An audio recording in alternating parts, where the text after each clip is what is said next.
Hello everyone, myself Pranjal Sharma.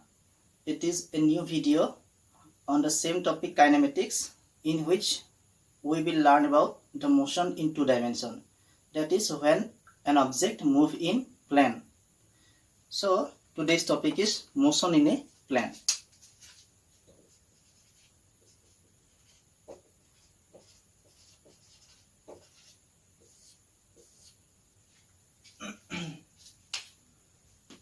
So what is plane now? So plane means a flat surface. That means suppose we consider a Cartesian system where two axes x and y. So the area under these two axes is considered as a plane. Suppose we consider a reference frame, Cartesian reference frame xyz. So here is the reference point. Okay, so it has xy plane. This is a xy plane. Similarly, we can draw another surface where suppose this is another plane. So this plane is now S. Suppose this is Z. So this is xz plane. And similarly, we can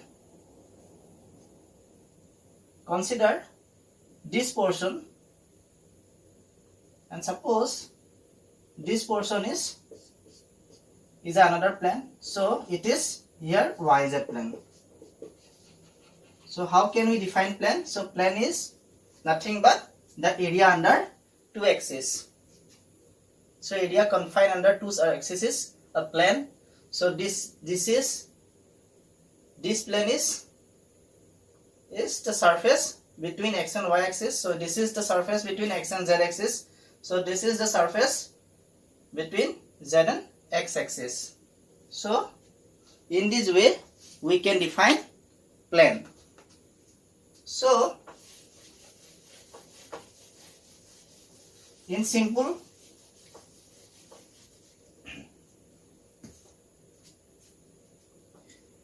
language, we can simply define plane as a flat surface. So any point on plane, suppose this is a xy plane. So any point on this plane can be specified by two coordinates. One is x, another is y. So suppose the coordinate of this point, suppose point P, on x-axis is x, and on y-axis it is y. So we can specify point by these two coordinates. Now the question is, why we need to study about the motion of an object in a plane? To answer this question, let's revisit the one-dimensional motion. In case of one-dimensional motion, the object can move either horizontally in forward direction or backward, or vertically, that is either upward or downward. Here the direction in that case is specific along that particular axis. So if it is in forward direction, we consider it motion as positive. If it is in backward direction, we consider motion as negative. If it is in upward direction, we consider motion as positive. If it is in the downward direction, we consider motion as negative. But in a plane, the object can be specified by two axes at the same time, because it has both the coordinate x and y. Suppose I want to locate this point from the origin. for this we need to specify how we can reach that point. That means we need to go x length from origin or reference point, then then we need to go y length to reach P. So it has both x and y length. So the position of the object in this way can be expressed by a vector which is known as position vector. The position vector gives the location of that point. So I have explained the position vector in my lectures on scalars and vectors, and in today's lecture the concept of vector is very important. So if you have not watched that video, so I have made 3 videos on that topic, scalars and vectors. So if you have not watched them, so please watch it. Otherwise it is difficult to understand today's topic. So now, so the position vector gives the position of the point in xy plane. So in any plane, the location or the position of the object can be expressed in terms of position vector. Now, when we study about one-dimensional motion, in that case we have not used the vector notation, because in that case the motion is fixed in a particular line. So in that case the vectors are actually, the vector concept is not very important in that case. But although the velocity, acceleration which we have learned earlier, all are vector quantities, but we have not used vector notation in that particular topic. But in today's lecture we need to understand about vectors.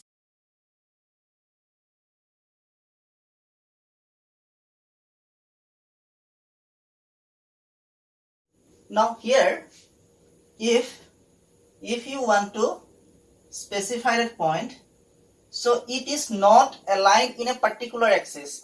It neither aligned towards x, neither aligned towards y specifically. It is aligned somewhat in between this x and y axis. So if we want to locate the position, I have already mentioned it is given by the position vector. What it actually means, what it actually position vector gives. The position vector gives that if we move from the reference point O to a x length along x direction, that means the position vector R equal to, if we move x length along x direction, in that case we can express our movement as x I cap. Here I cap is the unit vector along x direction. I have explained unit vector in my videos on scalars and vectors. Here I cap is the unit vector along x direction. So we move from our reference point O to x length along x direction.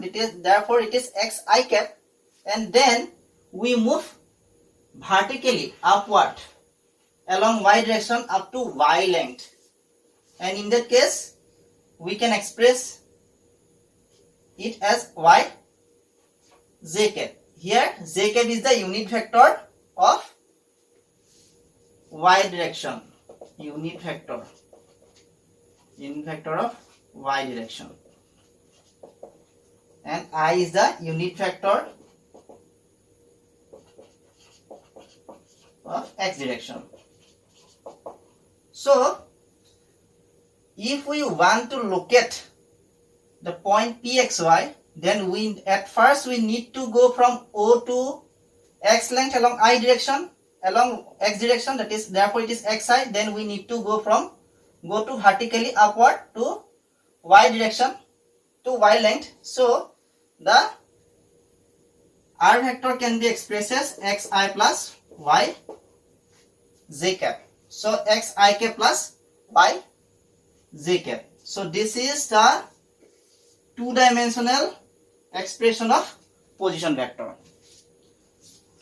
Okay. Now, so any vector. So in a plane, we can locate a position of an object, suppose point pxy, by position vector. It can be expressed by xi and then yj. So, and I have already explained r equal to xi plus yj. So, these things are also explained in my lectures on scalars and vectors under the topic resolution of vector. So, here I have also explained it. Now, we will understand the concept like displacement using vector notation. So, here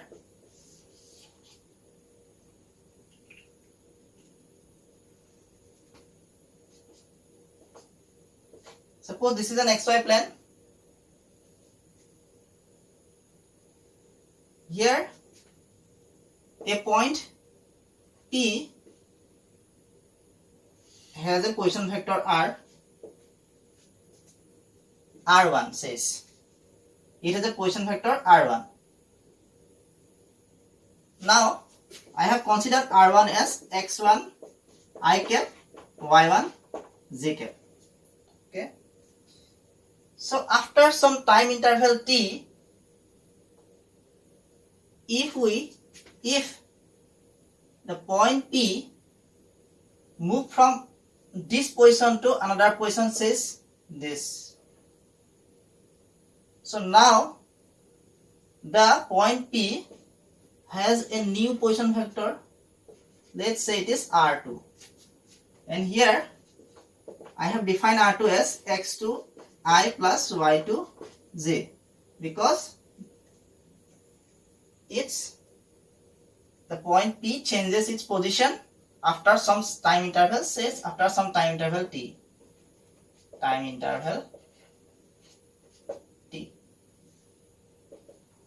So actually the point P displaced from initial position to final position. So this can be expressed under a vector notation, and it is the position is actually the displacement of the particle can be expressed by this vector, and this is known as displacement vector. So this is known as displacement vector. Here delta r, or the displacement vector, is r2 minus r1. Here the displacement vector is delta r equal to r2 minus of r1. I have explained all the addition, multiplication, subtraction of vectors in my previous lectures of scalars and vectors. So I will not explain these things here. So r2 minus r1 can be explained as, so r2 here x2 I plus y2j minus x1 I cap x2 j cap. So here x2 minus of x1 I cap plus y2 minus of y1 j caps. Let's say x2 minus of x1 as delta x and y2 minus of y1 equal to delta y. So delta give the variation.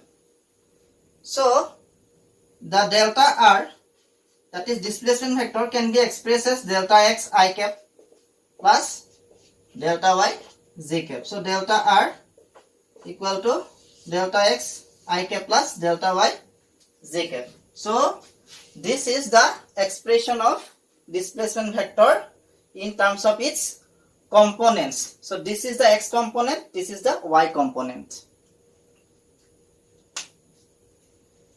Okay.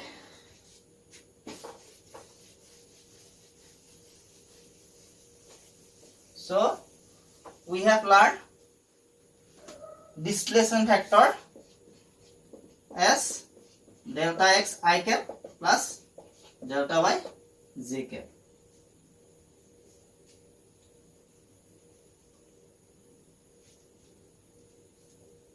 So any displacement vector can be expressed by this expression. Suppose we consider that a particle move from point P1 to point P2. The position vector here is R1. The new position vector is R2. So this displacement vector delta R equal to R2 minus of R1. And during the time required for shifting the position of the particle from P1 to point P2 is, say, delta t. So delta t is the time interval under which the particle changes its position from P1 to P2. So in that case, we can define average velocity as delta r by delta t. So this is the expression of average velocity when an object moves in a plane. So plane means two-dimensional motion, that is 2D motion. Okay. So we can further write V average as, so here we use a vector notation. Look, here I have used vector notation. So from now we will use vector notation explicitly in our study. So V average is equal to, so delta r can be expressed as delta x I plus delta y j by delta t. So look, here I have not used vector notation for time, since time is a scalar quantity. So we can write delta x by delta t I cap plus delta y by delta t j cap. So V average is, or we can write Vxi Vyj. Here these are average value. So you can express average formula by using bar on it. Okay.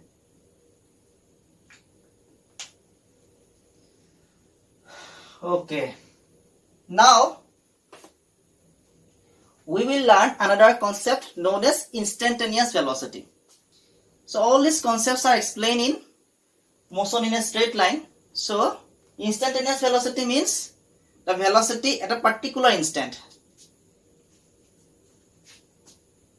So what it means actually? So here I need to write the expression of V average too. V average is Vx bar I cap Vi Vy bar j cap, or delta x by delta t I cap plus delta y by delta t j cap. Okay. So we have learned position vector, we have learned displacement vector, now we have learned average velocity. So now we need to understand the instantaneous velocity. Instantaneous velocity means the velocity at a particular instant. So what it actually means?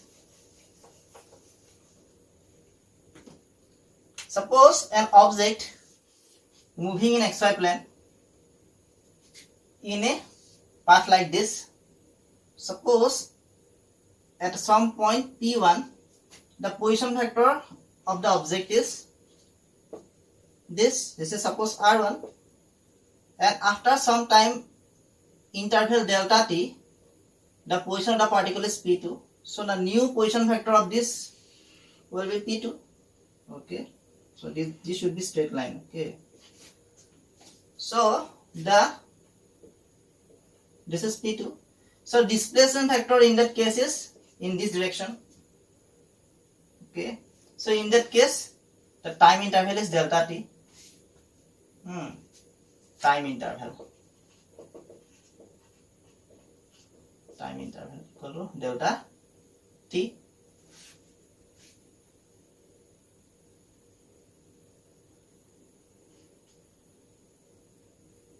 Now, if you reduce the time interval, the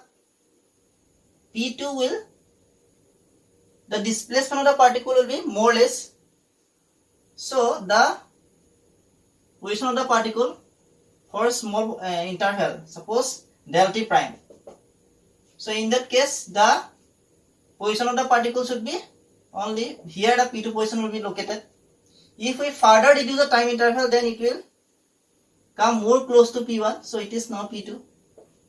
In this way, we can reduce the time interval to calculate the velocity at a particular instant. That means, suppose at point P1 and this is point P2, so this is the position vector of R1 and this is the position vector of R2. So the position here, the displacement vector is this amount. For in this case, the time interval is del t1. Suppose we take a time interval which is less than delta 2 is less than delta t1.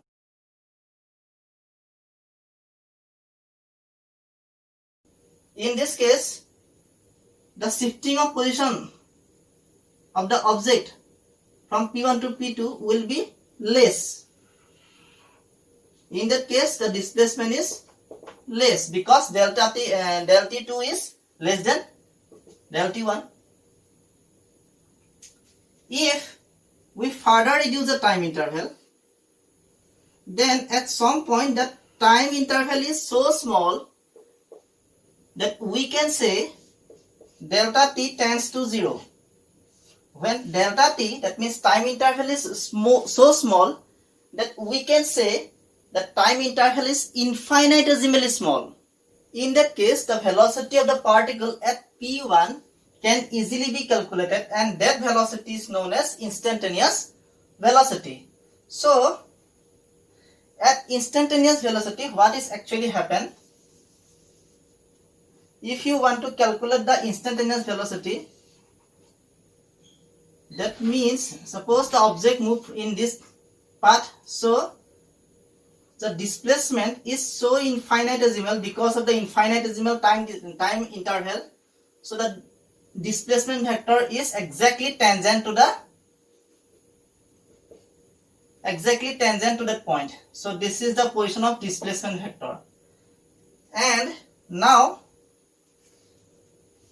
we have learned that average velocity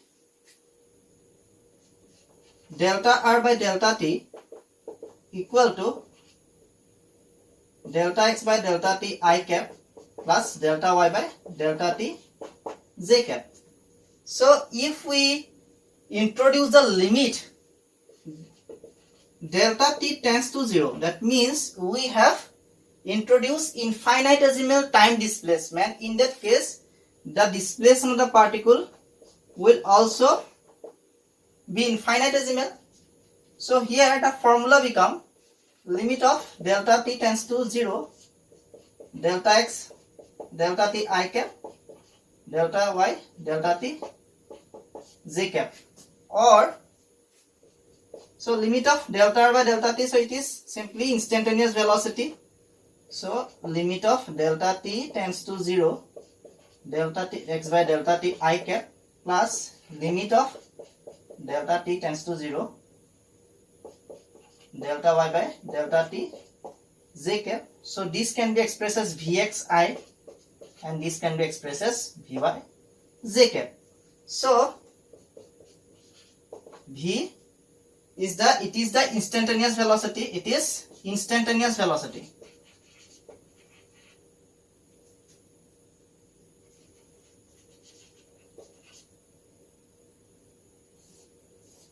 And here Vx is the x component of instantaneous velocity at point P1 and Vy is the y component of instantaneous velocity at point P1.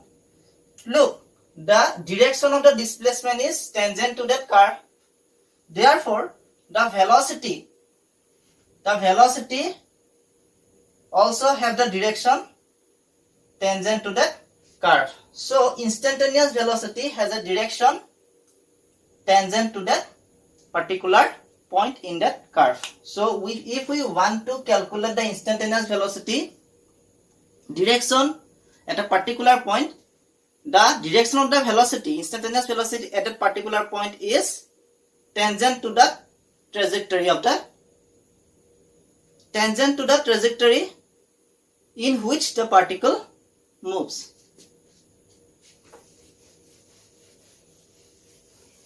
Okay, so now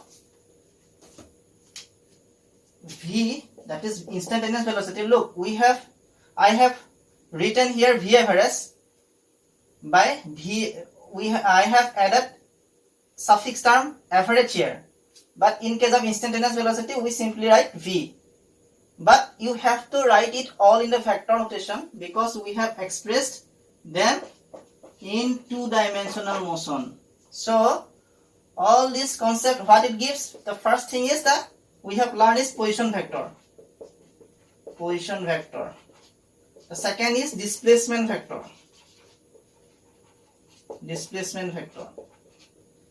This is average velocity. And this is instantaneous velocity.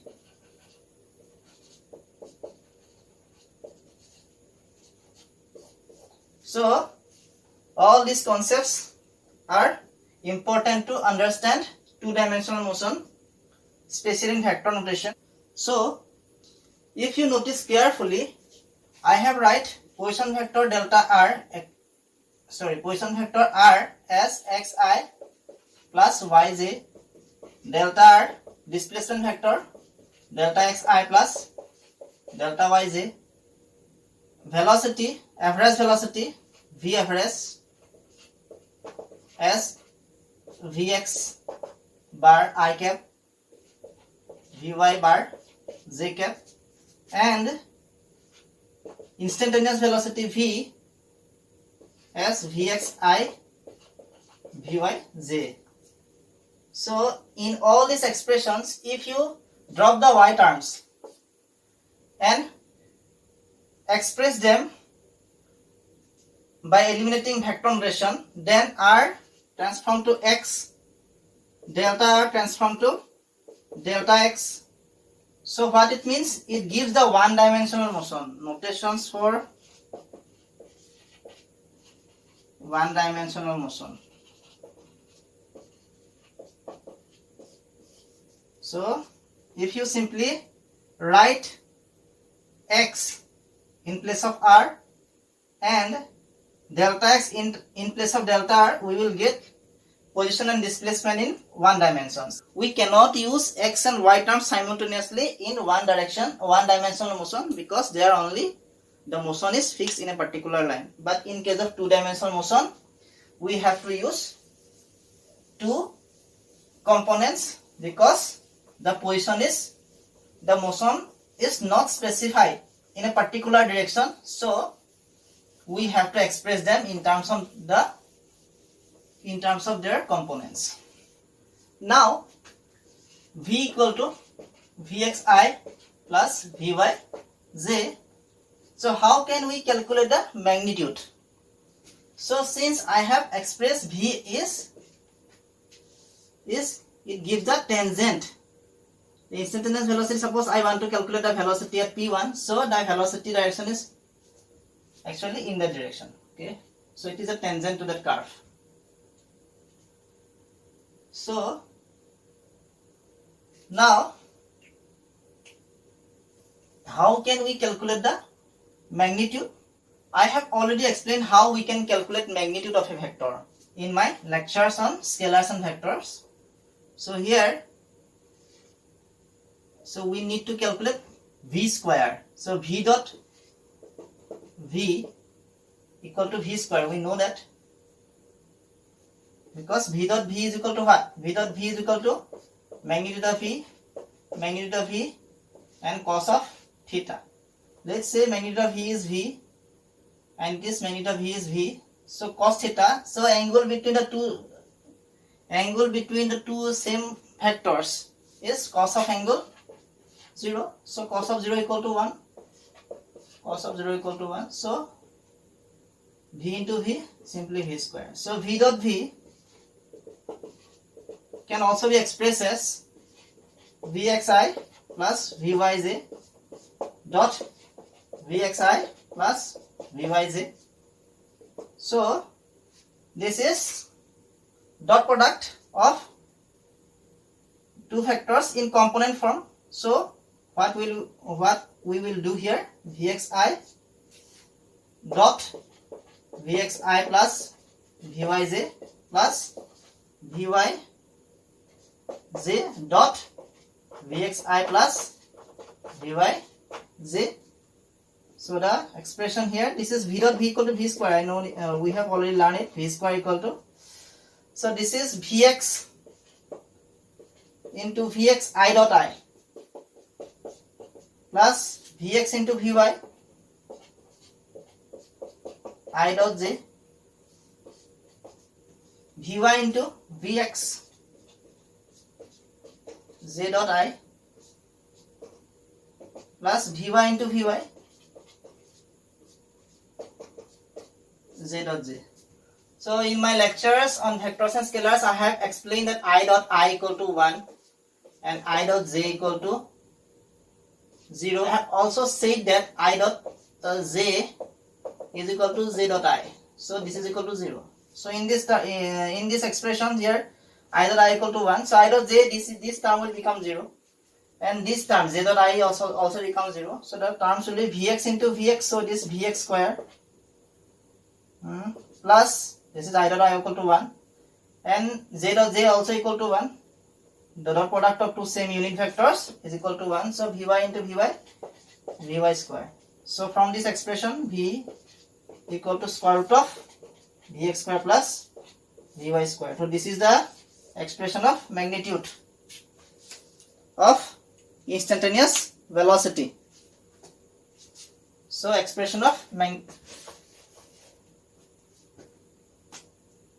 so V equal to Vx square plus Vy square.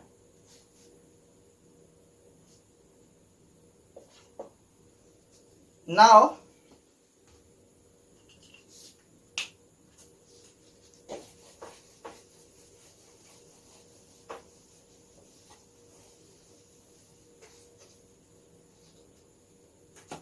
if you notice this, if you notice the figure here, the vector V has x Vx component as well as Vy component. So this is along x direction, okay, and this is along y direction. So it has component Vx and Vy. Let's say this angle is theta. So in that case, tan theta is actually perpendicular by base. Here perpendicular is Vy and base is Vx. So tan theta is equal to Vy by Vx, or theta equal to tan inverse of Vy by Vx. So what it gives? Actually theta gives the angle between the velocity component x and y. That means the angle between Vx and Vy. So theta gives angle between Vx and Vy. So okay, so let's rewind what we have learned so far. We have learned about the motion in a plane. We have at the very beginning we have learned about what is plane, and then we have learned different vital concepts in vector notations like velocity, acceleration, position vectors, displacement vectors, and we have learned how we can calculate the magnitude of instantaneous velocity and how we can calculate the angle between Vx and Vy. At this point I want to stop this lecture. If you like this content, then press the like button. You can share the video. If you want more this kind of content, then subscribe channel. If you have any doubts, then write it down in the comment section, and don't forget to press the bell icon for recent notification. Thank you.